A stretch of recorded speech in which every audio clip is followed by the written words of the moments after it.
Sir, आप UP में चुनाव प्रचार के लिए यहाँ पर यूपी में चुनाव प्रचार किए आए हैं, पीडीएम बनाया है और ये कहा जा रहा है कि आप खुद अपनी पार्टी से कोई कैंडिडेट नहीं लड़वा रहे हैं, सिर्फ मुसलमानों का वोट जो है नीचे करो उससे खराब हो रहा है। राम मंदिर तो जो दूसरे लड़ रहे हैं वो क्या कर रहे हैं? वो वोट खराब नहीं कर रहे हैं।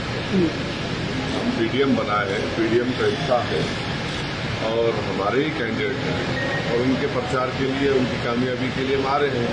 चुनाव कर रहे हैं तो अगर दूसरे को दर्द हो रहा है तो मैं क्या करूं? मोदी जी कह रहे लगातार जो 400 पार ये नहीं सर से गिर जाएगा। 400 पार अब कहाँ कह रहे हैं? अभी कल भी कहा प्रयागराज में उन्होंने। अब कभी कभी बोल देते हैं, मगर असल मुद्दा यह है कि पेट्रोल 100 पार हो चुका है। उत्तर प्रदेश में जहाँ से मेंबर ऑफ पार्लियामेंट प्रधानमंत्री है, यहाँ पर पेपर लीक हो जाता है, नौजवान परेशान है और प्रधानमंत्री ना मुख्यमंत्री बोलते हैं किसकी आत्मा की वजह से पेपर लीक हुआ है।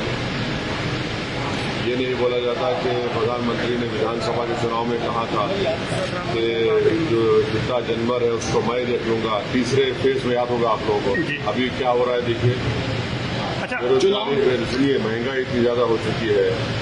पीओके की बात करते हैं, 10 साल से आपने क्या किया? बड़ा बराबर लीजिए पीओके को, हम भी कह रहे हैं भारत का हिस्सा है और चुनाव में आपको पीओके आ जाता है। ये सब चीजें हैं जिसकी वजह से लोग परेशान हैं। 10 साल में जो उन्होंने वादे किए तो तमाम के तमाम चौपट साबित हुए। अच्छा, संविधान और आरक्षण, मुस्लिम आरक्षण का मुद्दा सामने आता दिख रहा है। मुस्लिम आरक्षण का मुद्दा सामने आता है। गरीबों का हिस्सा मुसलमानों को देना चाहते हैं। पहले तो पहली बात तो ये है कि किसी का आरक्षण छीन कर किसी को नहीं दिया गया।